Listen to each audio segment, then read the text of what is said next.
Ele tem um Gurgelzinho, um Jeep, ó. Ó, do lado aqui desse importado.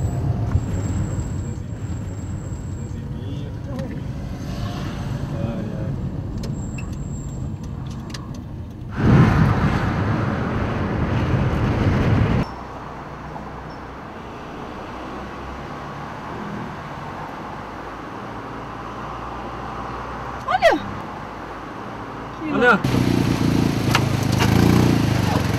A gente tá fazendo um filme do Gurgel, você quer dar uma entrevista pra gente?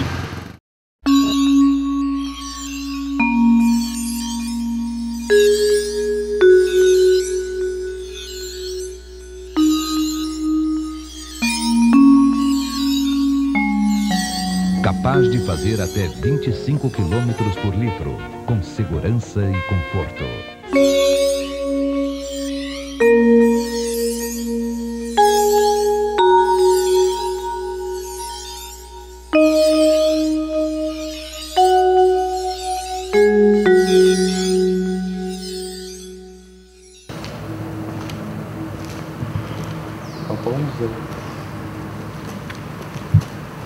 Aqui era o quê? É onde começou, é o primeiro galpão. Mas tinha linha? Na época ainda não era configurado tão linha, mas fabricava os carros aqui mesmo. Uhum. Tem até alguns pedaços deles por aí.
Nossa, como deteriorou, cara, que impressionante. Tá tudo chovendo aqui dentro.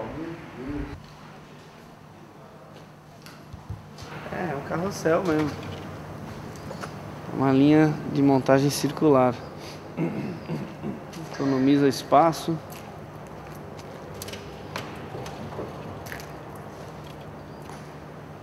Eu passei algumas histórias interessantes com o Gurgel. E uma delas pelo simples fato dele ser feito de fibra, não é nem porque ele era um Gurgel.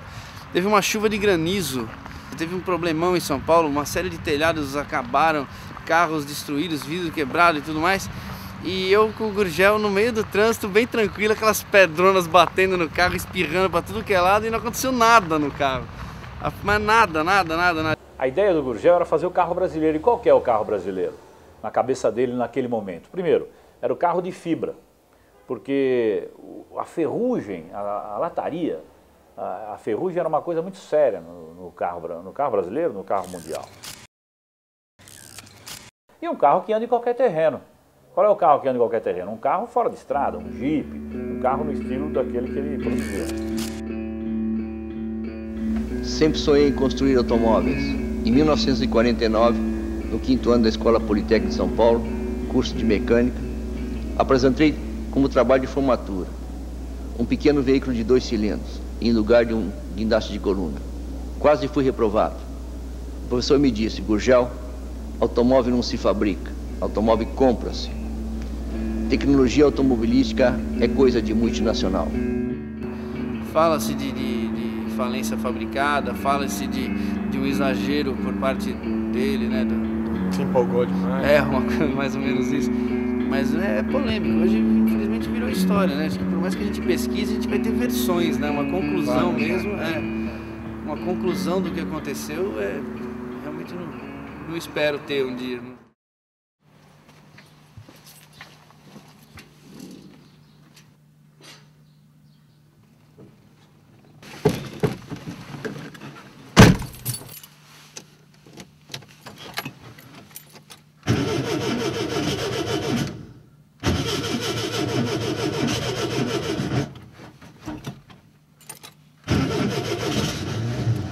Ops, nada como frio. Sempre faz um charminho. Mas para um carro, comparado com os outros, pega assim injetor de gasolina e vambora.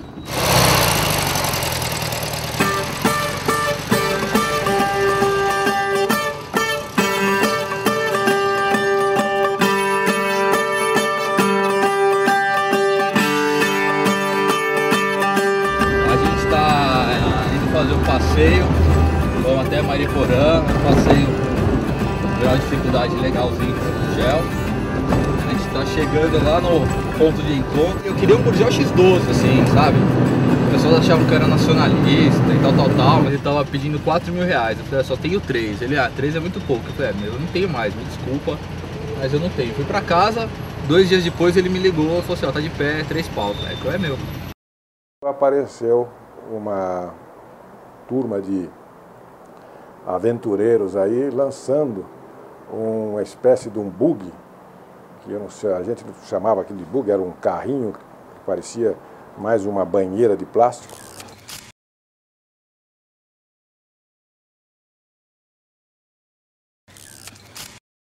Era esse carro que eu tinha bem na lembrança, e aquilo fazia um barulho muito grande, então isso é que chamava a atenção da gente. Então eu e mais uns amigos que morávamos aqui, corríamos para o fundo da minha casa na época e íamos para ver o que estava acontecendo. Aí era o Gurgel fazendo o teste com os motores deles. O João sempre teve voltado a automóveis, sempre. Nunca deixou de pensar nisso, trabalhou na General Motors, trabalhou na Ford, foi para a Flint nos Estados Unidos, quer dizer, sempre foi isso. Era criativo mesmo, né? Não pode dizer nem sonhador, porque ele era criativo, mas sempre com embasamento técnico, né? Ele fabricava esses luminosos, né, de propaganda, né, que eram também feitos de fibra também acho que era de fibra de vidro ou de plástico, que era o negócio deles aí. O carro era uma paixão.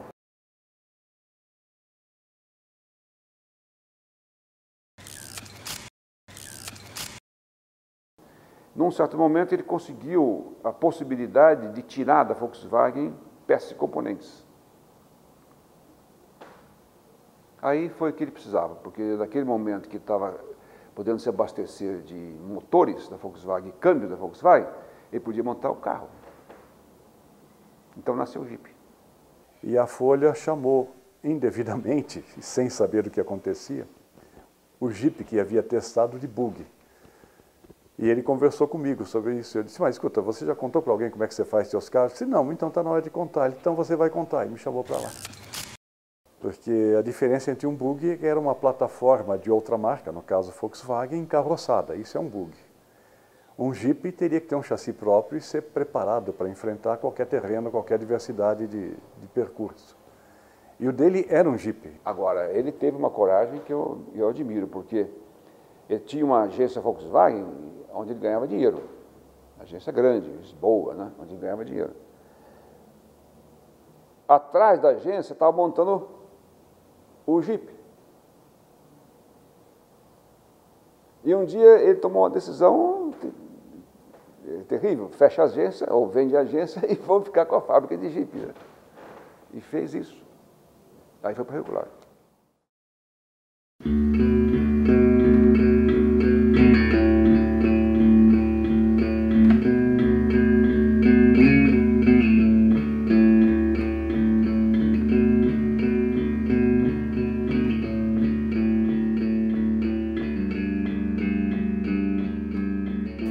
foi o comentar na época de que ele estava dando um passo heróico, um passo muito grande. E qualquer pessoa faria a mesma avaliação.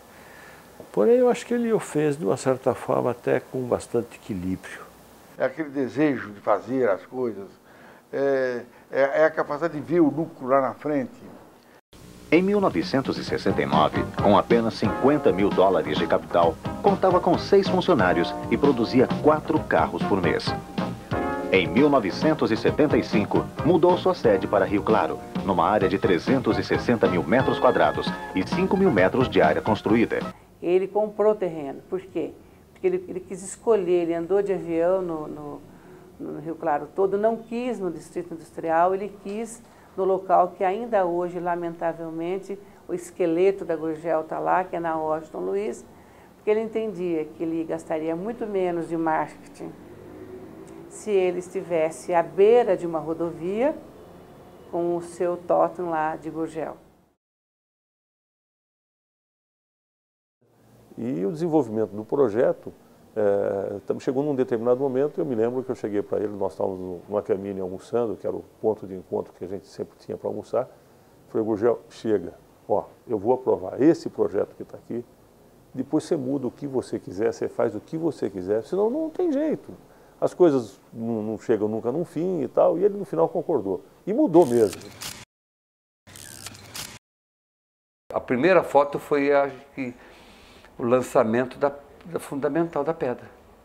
Lançamento da pedra. Não. Antes eu fiz uma foto aérea para o Dr. Gurgel. Uma panorâmica onde ia ser construída a indústria. Se fosse deixar por conta dele, ele teria construído a fábrica como um todo, provavelmente no primeiro dia. Lá íamos nós. Num domingo de manhã, 9 da manhã, ele tinha tido uma ideia de criar um veículo para determinada segmento. Gurgel, mas isso pode ser feito amanhã, na segunda-feira. Não, mas eu tive essa ideia, eu passei a noite inteira em claro, já desenhei, está aqui. Gurgel, mas eu não sou do protótipo, eu não sou da engenharia, eu não preciso estar aqui. Você tem que chamar o engenheiro, o responsável pelo protótipo, mostrar o desenho para ele e contar a sua ideia. Ah, não, mas você tem que me ajudar, ver, você é de comunicação, não é bom você saber que isso... Quer dizer, esse era o Gurgel.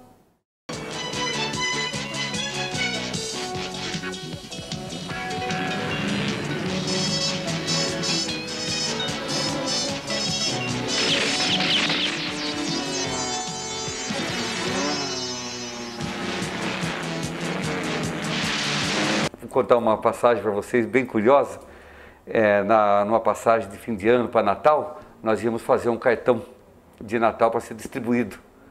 Então a gente ia fazer montagem, um trabalho com um carrinho de presente, com um saco de presente, e apareceu um objeto estranho nessa fotografia.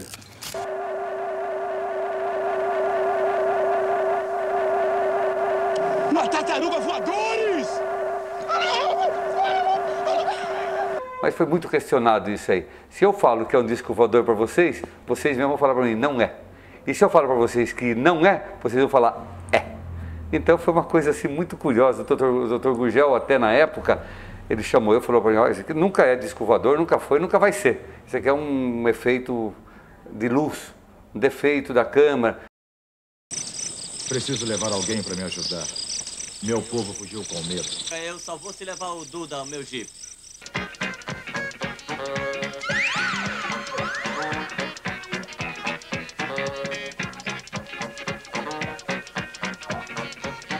Veio o pessoal de pesquisa, veio o coronel da aeronáutica de Pirassununga, veio um monte de gente, veio até os escoteiros de Rio Claro que estavam acampados aqui em Tirapina, veio aqui para contar para mim que estavam realmente... No outro dia eu não atendi ninguém, não deu mais para fazer mais nada.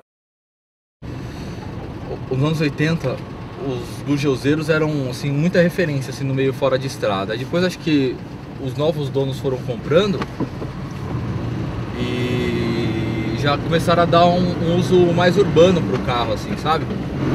Aí que surgiu a ideia do clube, né? Quando aparecia um outro gurgelzeiro lá, eu conversava, tal, pá, tô com essa ideia, vamos fazer isso. Olha ali, aqui dá pra ver uns gurgel já.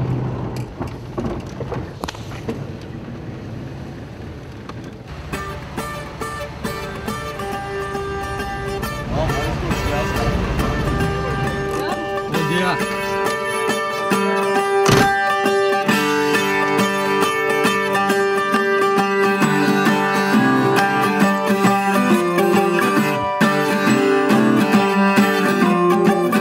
Esse é o modelo X12, ele é anos 78. Deixa eu falar um negócio pra você, onde que esse X12 passa, muitos carros ficam, muito Willys patina. Ah, eu uso bastante ele, não tenho só esse carro, mas eu uso bastante ele na cidade. Quase que 100% original esse carro. Então vai lá. Vou abastecer que... eu tô até com o galão hoje. Eu tô com a galinha lá.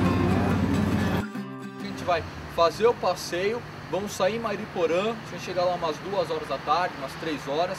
A gente vai perder, a gente vai perder... Tem que estar 1 hora em Santo André, tem um compromisso lá. Então, ou desmarca o compromisso ou não embarca. Vai ter que forçar um pouquinho, vamos lá empurrar, vamos amarrar assim, tá? Talvez. Vamos ver lá na hora.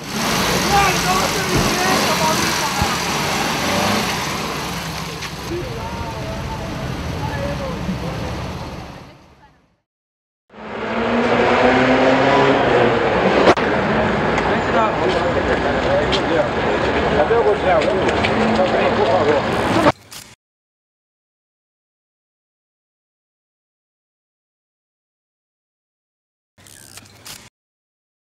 Ah, era, todo mundo achava, era um ET, né? Mas como? Como é que vai fazer? Quando eu vejo hoje eu botando meu celular, que quando eu esqueço eu fico maluca, para carregar, o carro elétrico era isso. Chegava uma hora, tinha que ir lá e carregar. Só que o celular veio 20 anos, 25 anos depois. Naquela época não passava na cabeça de ninguém que ele tivesse um carro que ele parava e punha lá para carregar. Gente, mas isso é fabuloso. Nós fizemos, inclusive, uma lei por solicitação dele, essa lei foi revogada, está em vigor até hoje, em que dava prioridade de estacionamento do carro elétrico no centro de Rio Claro.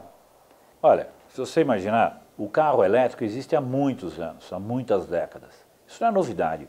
O carro compacto também existe há muito tempo. O carro de fibra que o Gurgel fez, ele também existia há muito tempo.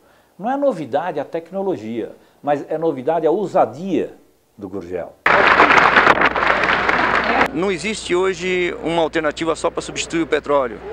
O petróleo tem que ser substituído por uma série de alternativas e, na minha opinião, a eletricidade é das alternativas mais válidas possíveis e vários países do mundo já descobriram isso.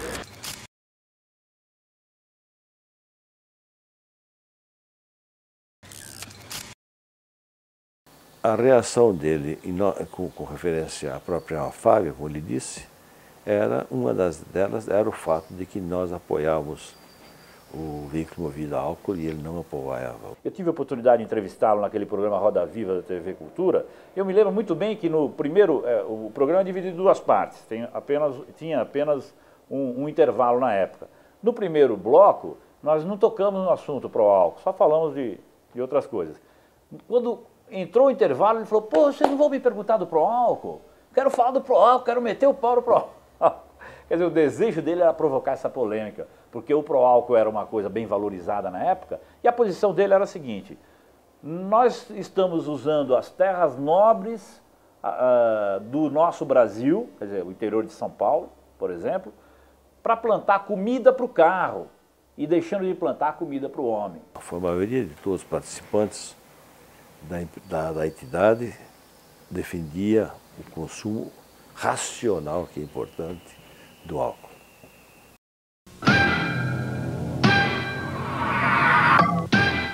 Desde o início de suas atividades, a Gurgel compreendeu que para competir em um setor dominado por poderosas multinacionais, seria preciso adotar como estratégia a operação em nichos de mercado onde as grandes montadoras não estivessem atuando.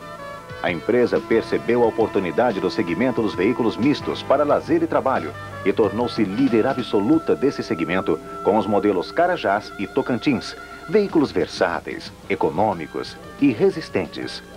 Além da grande aceitação no Brasil, já foram exportados para mais de 40 países.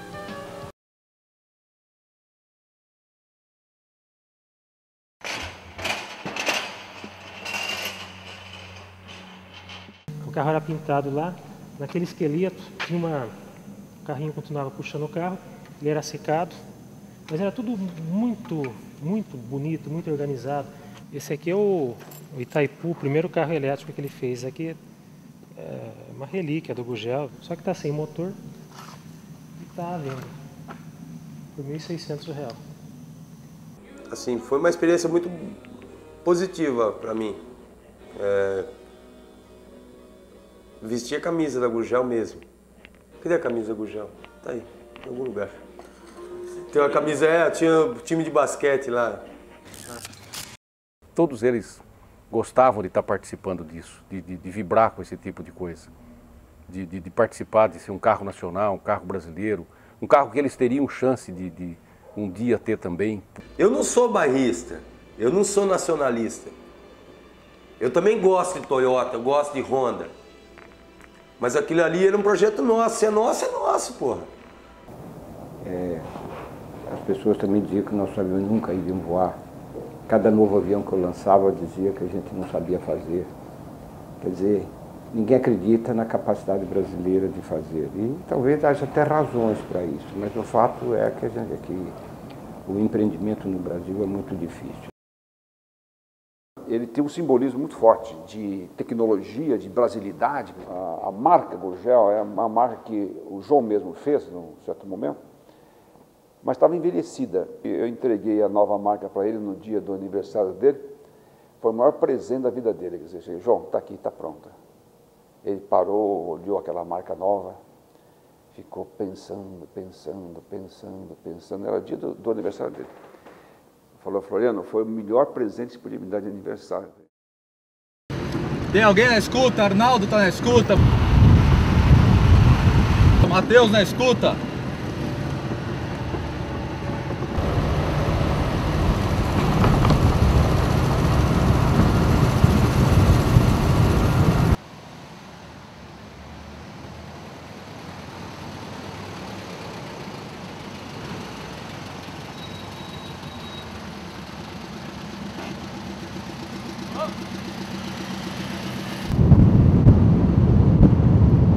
Mais 4 km pra frente a gente vai entrar à direita. Copiou?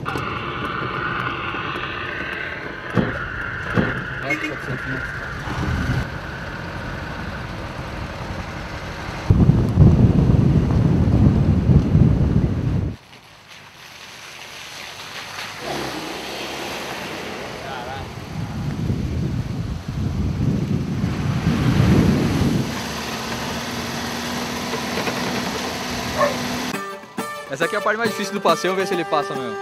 Isso aqui é a mesma coisa que andar na Avenida Paulista, meu amigo. Se alguém tiver probleminha, a gente desce e puxa.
Eu acho que é Passo da Pedra, né? Tá faltando um pneu aí.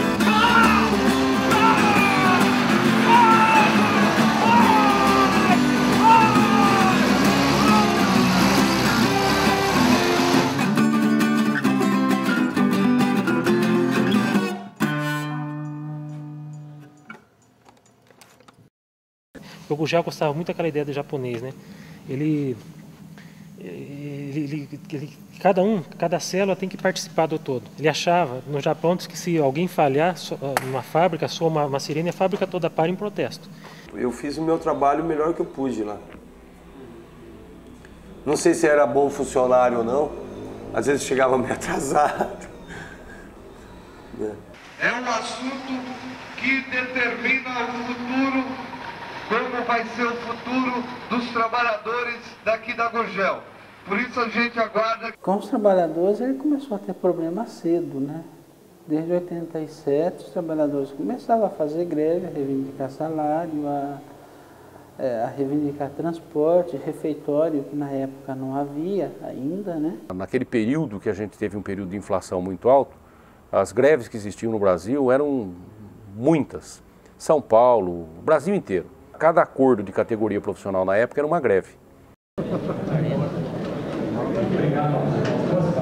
Essa proposta é uma proposta para fazer acordo ou não. E vocês só retornam se tiver dinheiro, não é isso? Então, se não pagar 20, não retorna a produção, é isso? Não conseguia conversar, ele partia para cima da gente, de agressão. Né, o Gurgel chegou a 2, 3 vezes tentar arrancar o microfone da minha mão. Você entenderam muito bem o sentimento de frustração enorme que ele sentiu quando a família dele se viu paralisada, né, por injunções sindicais. Isso para ele não passou pela garganta mesmo, né? Quer dizer, ele se sentiu triste com esse assunto, né? Possivelmente porque não estava calejado, né? Como muitos estão, né? Quem via ele de longe achava que ele era um cara truculento, assim, mas os próximos dele sabiam que ele não era isso, ele era um cara amistoso e tal. Mas ele tinha que manter uma rigidez por ser o dono. Aí o Gurgel pegou a peça, olhou e disse, mas quem foi o idiota que pediu para mudar isso? Ficou aquele silêncio na sala, tu não sabia onde se esconder. E o Edmundo Macha, então, pegou a pauta da ata da reunião, das reuniões, foi olhar, você sabia, mas para não falar ele, né, foi lá, leu, doutor Gurgel, segundo a ata foi o senhor que pediu para modificar isso. Ele olhou para o Macha e disse, fui eu? O Macha disse, foi. Então pode fazer, que esse idiota sabe das coisas. E deu o assunto por encerrado. Ele era assim, entende? Imagina o que ele vai fazer, então, com um projeto que era o sonho da vida dele. Ele ia lutar até o fim. E lutou até o fim.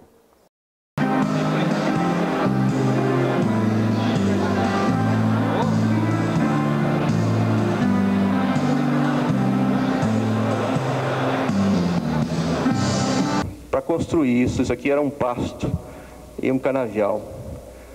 E nós tivemos o apoio do BNDES, apoio vital para essa fábrica começar. Através de um empréstimo de 7,5 milhões de cruzeiros, começamos a construir a fábrica. Passados alguns anos, nós já estamos hoje com essa fábrica com 700 funcionários, produzindo o 20º milésimo carro e nos preparando para uma outra cena, participar mais ativamente da indústria automobilística brasileira.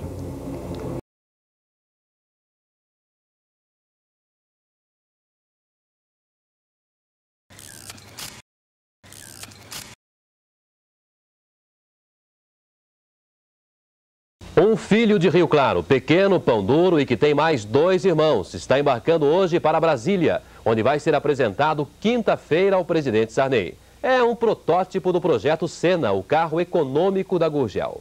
Nos últimos 2 meses, o carro sofreu várias modificações no acabamento. O porta-luva, por exemplo, se transformou em uma pasta de executivo, que pode ser retirada do painel facilmente a qualquer momento.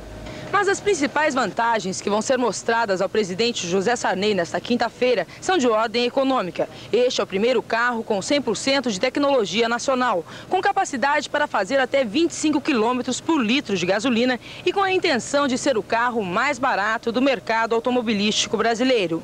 Junto com o embarque vai também um pedido de apoio ao projeto para o presidente da República. Nós vamos pedir uma criação de uma nova alíquota de IPI para esse tipo de carro. O presidente da Constituinte, Ulisses Guimarães, e o ministro da Ciência e Tecnologia, Renato Archer, vieram ao Palácio do Planalto para ver o carro. O presidente Sarney quis conferir e conhecer de perto o Gurgel 280M.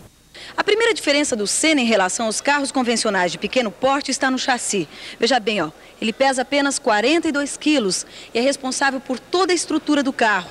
a proposta dele tinha esse apelo do carro nacional, né? Que é uma coisa que sempre mexe com o brio do povo, com o brio do próprio empresário e da imprensa, né? Que representa aí. Então acho que não teve uma pegação no pé dele da imprensa, ao contrário, teve apoio. Nós chegamos na época que eu trabalhava no Jornal do Carro, que foi o primeiro suplemento de automóvel que surgiu na imprensa brasileira, e nós testávamos os carros do Gurgel e nós com certeza éramos um pouco condescendentes na hora de você fazer a avaliação, considerando todas as dificuldades que ele tinha. Não havia nada de má vontade da imprensa para com ele, a não ser aquela briga constante dele reclamar que a imprensa achava que ele era sonhador e ele não se achava um sonhador. Porque as matérias de automobilística geralmente é a mesma coisa. Então você fala de peças, de motor, Então, para fugir dessa mesmice, colocaram o Gurgel como um sonhador, né? Uma pessoa, um sonhador, um mestre, um professor pardal, um inventor.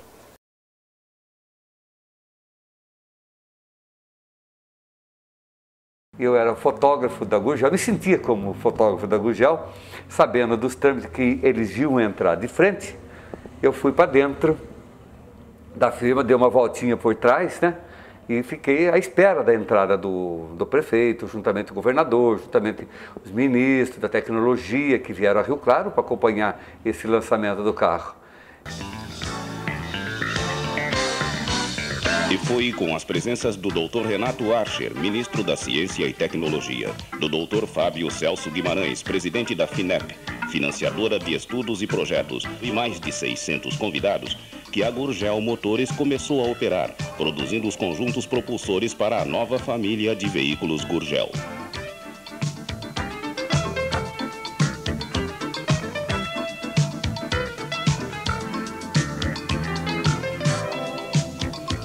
O ministro Renato Archer, acompanhado do Dr. Gurgel, presidente da Gurgel S.A., e do presidente da FINEP, Dr. Fábio Celso Guimarães, corta a fita inaugural.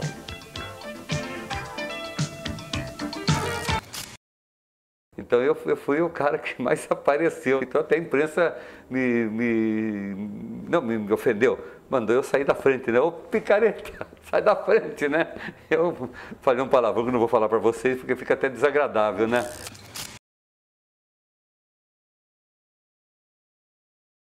Em 7 de setembro de 1987, os primeiros protótipos desfilavam em Brasília. Um ano mais, o carro está pronto para ser fabricado em série.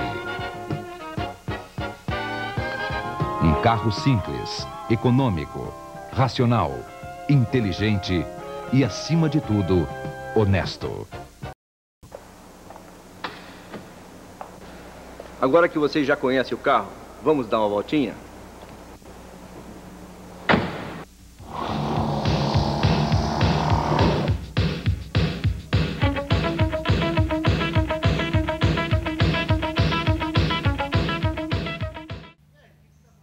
Ô Morá, tem que acender alguma luz aqui?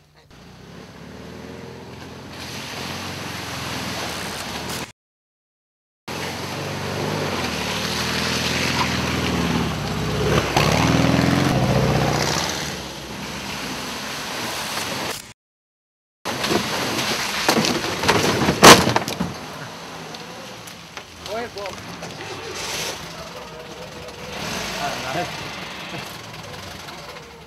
Pode ficar tranquilo, não apavora ninguém lá não.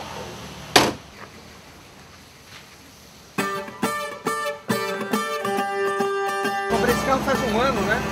Aí enquanto eu estava no processo de restauração dele, que durou 7 meses, aí eu fui trocando ideia com o pessoal, participando das listas de discussão, para pegar detalhes originais do veículo. Aí conheci o site, né?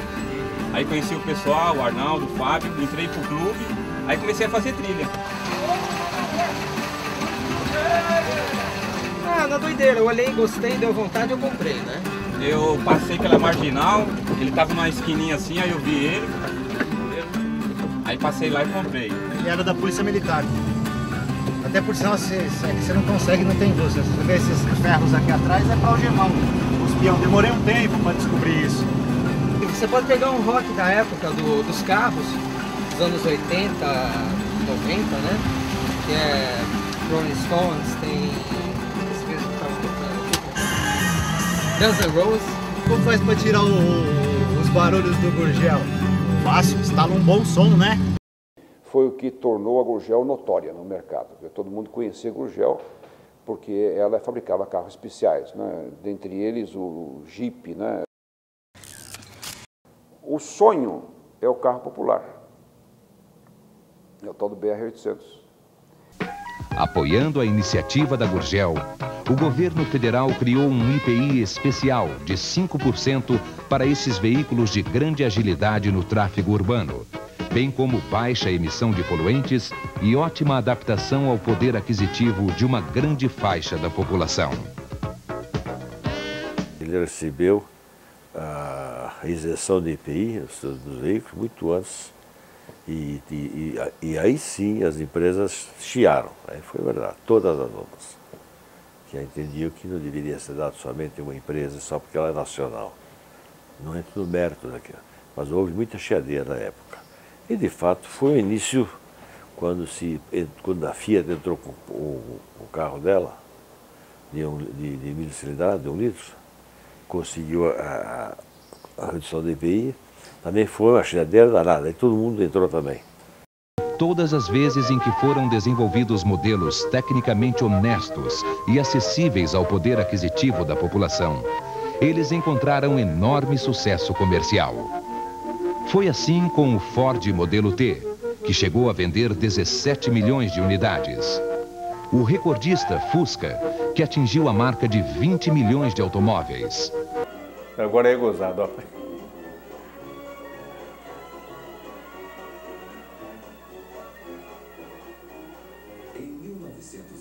Esse foi o filme utilizado na campanha do lançamento das ações. 10 mil lotes de ações foram lançados e totalmente integralizados em prazo recorde. Essa venda de ações possibilitou à empresa dar início à produção em série do BR-800, que veio fazer com que o Brasil figurasse entre os poucos países do mundo que hoje projetam e constroem seus próprios veículos.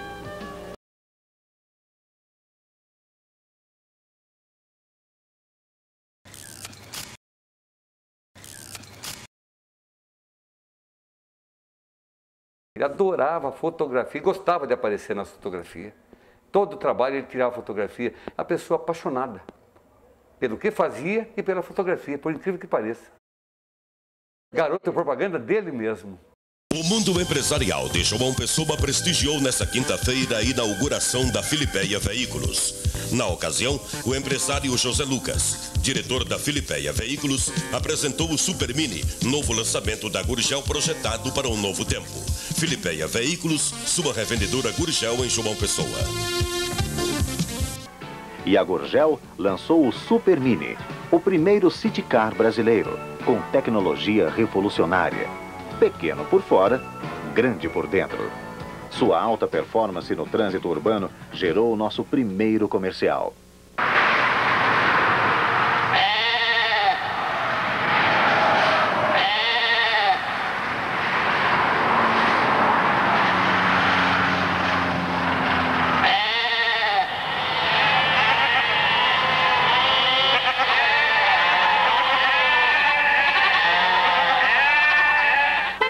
Fuja do rebanho.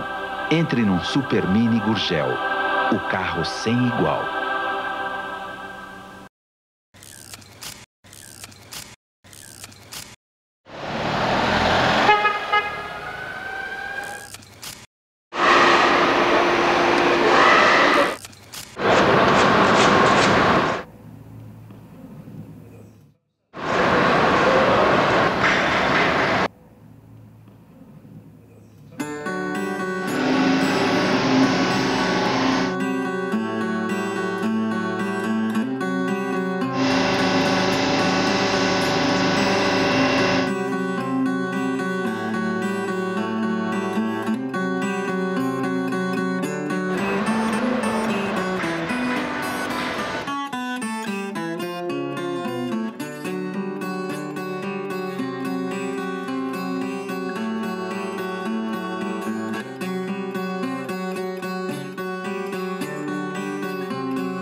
Gurgel era famosa, tinha 1.250 pessoas que trabalhou aqui, multiplicado por 5 pessoas. Quanta gente não dependeu disso? Então era orgulho. De repente ela fechou, né? Então dá a impressão que a cidade ficou com vergonha. Eu acho que aqui não vai dar certo, nós vamos ter que ter uma tensão maior aqui. Agora tem que cavar o chão. Alguém tem pá? E a situação foi piorando cada vez mais. E acho que por 2 ou 3 vezes ele se abriu mais. Teve um dia que ele sentou numa cadeira tudo suja lá e chorou no último barracão. Aqui na frente também um dia ele começou a chorar, reclamar e tal. Teve umas 3, 4 ocasiões desse tipo. Aí puxava assunto de outras coisas para animar ele, sempre dizendo que ia conseguir. Pode ir lá com a brincadeira. Não vai dar certo. Peraí, caralho! Não, mas é papo sério. Cada um que sobe, abaixa 1 centímetro. Sobe lá, japonês. A gente produziu o carro do nada, fazia dinheiro para pagar funcionário, a gente fez um monte de tentativa. Vai lá, pode vir. Agora vai pra lá, não. Aê, pode vir. Vira pra lá, mano. Vai pra cá, vai pra cá. Já era, passou. Sobe mais aqui, ó. Sobe mais aqui, ó. Vai, Reinaldo, põe o pé aí, pô. Ih, tá dentro. Ele dizia que tinha 1000 soluções e 1000 problemas, precisava encaixar. Não conseguiu. Vai! Passou, já era.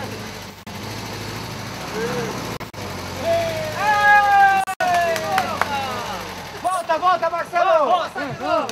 Volta! Que não!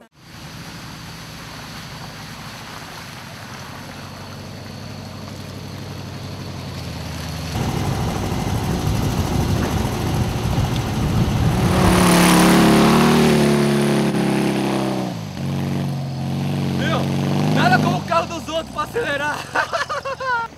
Não dá. Se eu não tivesse vindo, não tinha emoção nenhuma. Pergunta pra eles aí o que Muito bom. que eles acharam, cara. Muito bom, muito gostoso. Vai lá, merda. Aqui, dá R$1.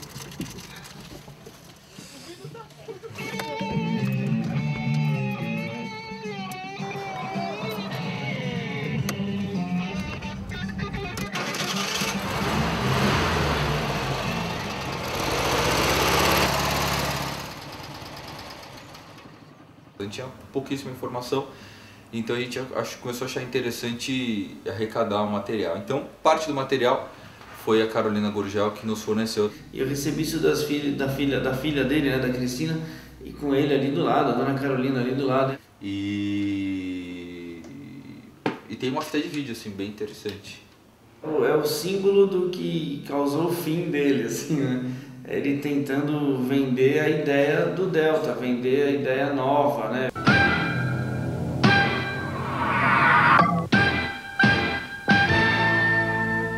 A Gurgel trabalha aceleradamente nesse novo projeto.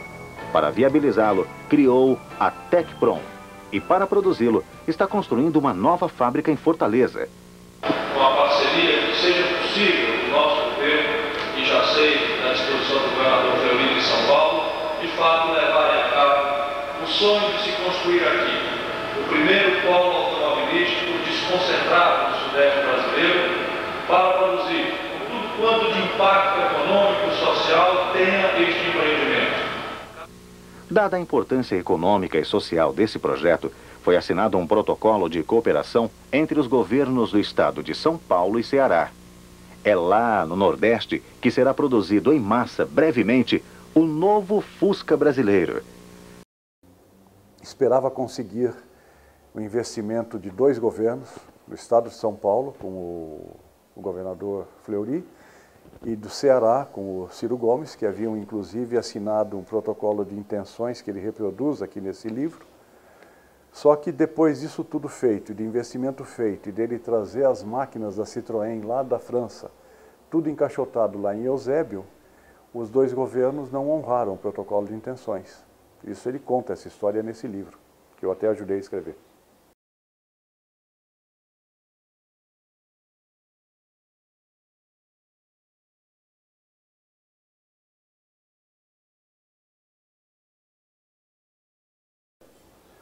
Na mesma época, já pressionado por credores, houve uma greve da alfândega aqui no Sul, Operação Tartaruga.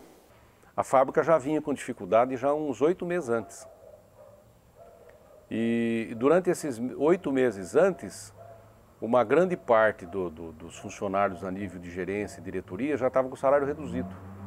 Os BR-800 e Super Mini, que já estavam vendidos, estavam no pátio esperando a caixa de câmbio para serem completados e entregues, ficaram parados no pátio e não puderam ser vendidos por causa disso.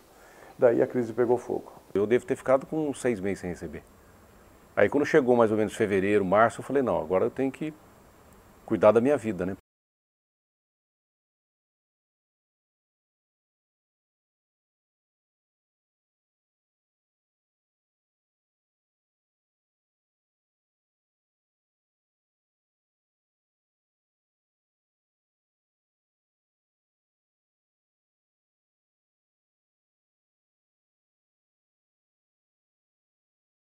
Hoje quem entra num processo de falência fatalmente está quebrado. Por quê? Você entrou numa falência, ninguém mais vende para você. Ninguém mais fornece. Seu nome está morto. Ele recebeu, inclusive, uma visita de uma montadora, não posso dizer o nome, recebeu uma visita de uma grande montadora japonesa que quis fazer uma associação com ele. Estava na época das empresas estrangeiras entrarem no Brasil e ela fazendo uma associação com ele, já entraria aqui pegando meio caminho andado. E a resposta dele, que eu estava presente e acompanhei, foi gozadíssima. Ele disse, não, eu não posso fazer isso, porque seria como uma associação entre uma pulga e um elefante. A Gurgel era uma fábrica. Hoje ela é um fantasma, né? Está todo mundo desempregado, nenhum trabalhador recebeu um centavo sequer, os bancos não receberam e não vão receber, os credores, fornecedores não recebeu e não vão receber.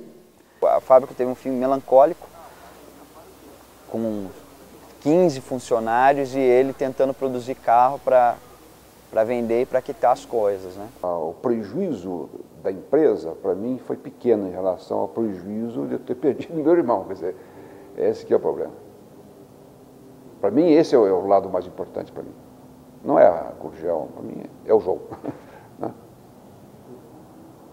E aí acabou não dando certo, o Alzheimer, ele entrou numa forte depressão e o Alzheimer acabou se manifestando. A dona Carolina falou uma coisa muito legal para mim, assim, que eu achei fantástica, a esposa dele, que disse o seguinte, que foi legal, que o Alzheimer foi, no final, acabou sendo legal para ele, porque ele viveu intensamente o sonho e na hora que o sonho começou a acabar, ele se desligou. Foi uma defesa, assim, porque ele não iria suportar ver a atual situação da fábrica.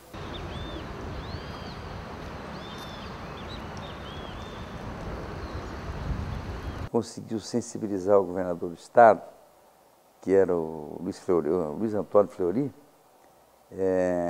para recebê-lo e ele poder explicar realmente o que estava acontecendo, né? Porque, e aí o Gurgel convidou a comunidade, quer dizer, obviamente a comunidade de Rio Claro.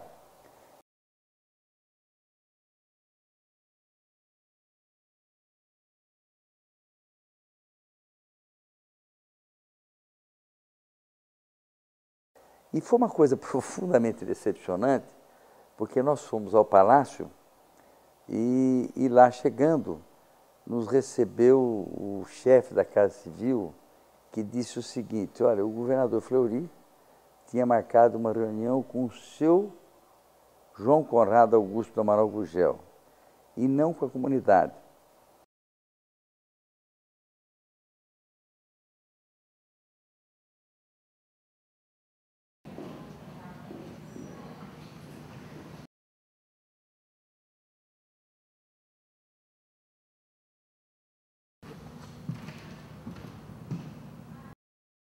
É claro que numa história que não terminou com o sucesso que ele alcançou em determinado período, é claro que alguém de fora precisa pagar o preço, tá certo?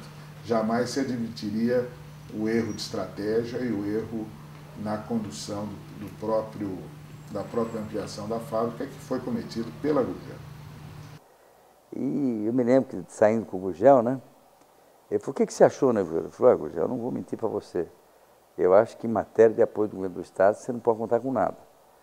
Mas o protocolo de intenções, o próprio nome está dizendo, é um protocolo de intenções. Você assina o protocolo de intenções, depois você vai verificar se a empresa reúne os elementos necessários para que você possa ajudá-la.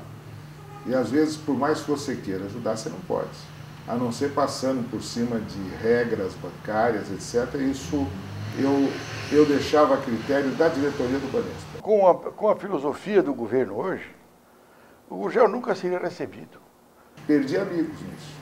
Não foi só o Gurgel, não. Aí você fala, poxa, você assinou um protocolo de intenções, depois você não viu a situação fiscal? Ah, você não sabia que o Gurgel não podia rivalizar com as indústrias? Ah, é que também não tinha produção em escala? Naquela época, como é que era esse relacionamento? Ele chegava, nós... Claro que ele, quantas vezes ele chegou, conversamos quantas vezes, e era recebido no BNDES, era recebido no Banco do Brasil.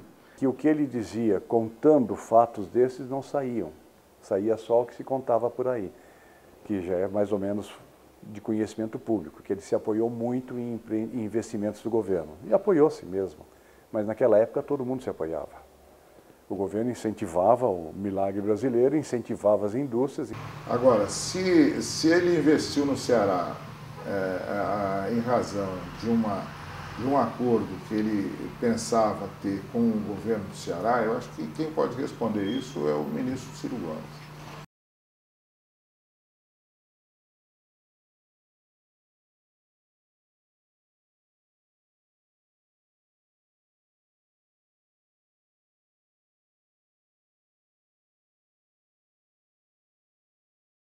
Não dispondo de fôlego suficientemente grande para continuar resistindo às enormes pressões a que estamos submetidos, entregamos nosso projeto ao presidente da República na esperança de que, com sua grande lucidez e espírito nacionalista, possamos juntos levar a cabo esta empreitada de altíssimo interesse nacional.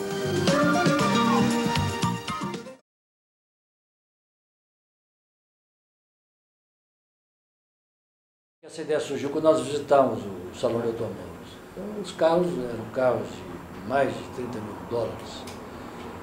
Então, nós chegávamos à conclusão de que nós precisamos buscar um modelo popular.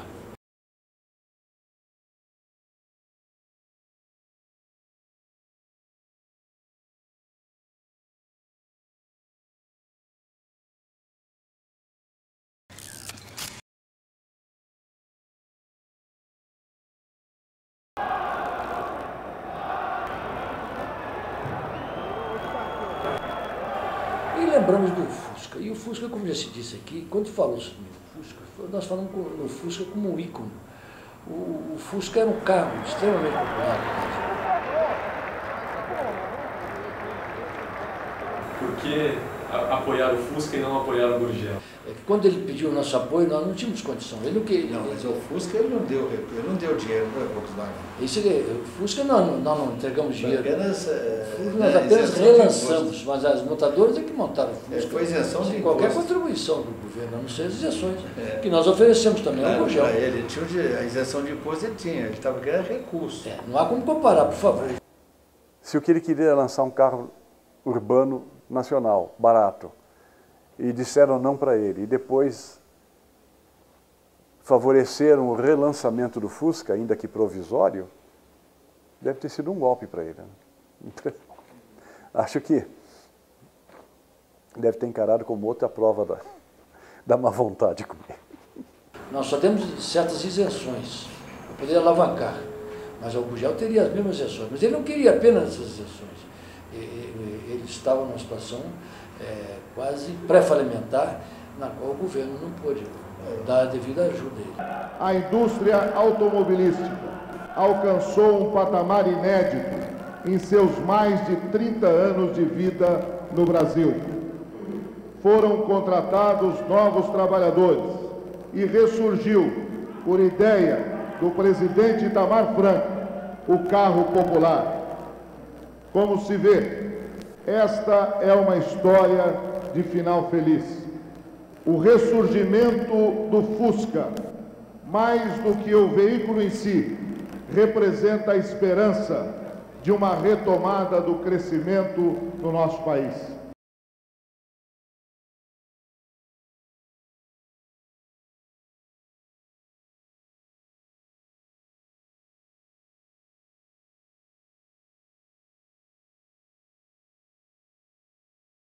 Ele tinha um anúncio institucional da empresa que dizia algo muito interessante, que ele falou assim, ó, só mesmo no Brasil, alguém que já produziu mais de 40 mil carros ainda é sonhador, é considerado sonhador. Foi o dia que foi os oficiais fecharem a porta da Gurgel.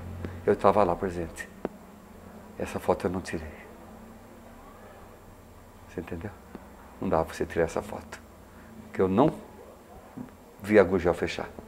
Eu não vi. Essa é triste para mim contar isso para vocês. A fábrica passou por 3 leilões para sua venda. Não apareceu comprador. O patrimônio da Gurgel está avaliado em 20 milhões de reais. No entanto, depois de saques de deterioração causada pelo tempo, seria difícil vendê-la a esse preço. Então, esse aqui é meu Intrepid BR-800, que eu acabei comprando depois de ter escrito o livro, que eu me apaixonei pela história. Sentada na cadeira da sala, na mesma casa em São Paulo onde mora desde o casamento, Carolina, a mulher que sempre esteve nos bastidores, que foi a maior entusiasta de Gurgel, um olhar distante e a voz embargada, tem dificuldade para definir a saga do marido. Eu continuo fotografando a Gurgel como ela era, na minha imaginação. Grande que deveria ser hoje, uma potência para o nosso país. A fábrica está lá, fechada, tudo arruinado, mas o sonho dele, no que ele acreditou, não acabou. Os carros, toda a tecnologia que ele desenvolveu ainda estão aí, nas ruas, andando. E Carolina faz um gesto largo, lançando o olhar à frente, como se olhasse além das paredes da sala, como se visse o trânsito movimentado na tarde que cai. Eu estou me informando, estou tentando arrumar uma sociedade, alguma coisa assim, para fazer o X12 de novo, fazer um jipinho que seja acessível, barato e bom de briga, né? Que eu sei que ele é, isso eu tenho certeza. Olha, eu sonho com o Jeep Clube que ele comece a andar com as próprias pernas, que ele tenha uma sede, que consiga fazer expedições pelo Brasil inteiro. Estou querendo fazer uma viagem do Iapoque ao Chuí de Gurgel.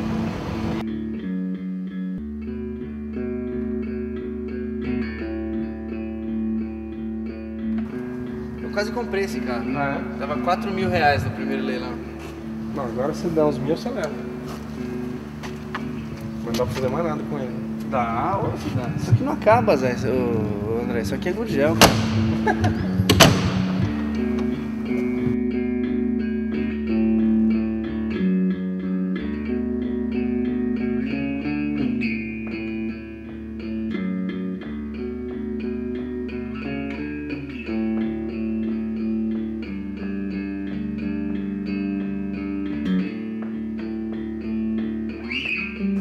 Os amigos falam, pô, Vitor, você não anda com outro carro, você só anda com isso aí já está fora de moda. Fala, não, olha, só tem vantagem você ter um carrinho desse. Por quê? Bom, ninguém vai se interessar em roubar, por quê? Porque você vai fazer pose para as meninas com um carro desse, não tem condições, né? Pô, ela tem umas BMW por aí, etc e tal, né? Essas coisas do gênero. Quer dizer, já é uma vantagem. Segundo, quem é que vai roubar isso aí? Para quê? Tirar peça para pôr em que carro? Não tem. Tá. Se roubar, vai fugir da polícia. Que jeito? O carro não anda. A polícia pega rapidinho. Quer dizer, só vantagem. E a vantagem melhor é o seguinte, você está com um carrinho desse aqui, ó. Se entrar uma menina e sentar do teu lado, não vai ser por causa do Jeep. Então, só tem vantagem em ter um carrinho desse aqui, viu? Com certeza. E é o que eu falei, um arame, um alicate, uma chave de fenda. Ah, esqueci da fita isolante. E uma fita isolante, você corre o mundo com ele, porque é 10, com certeza.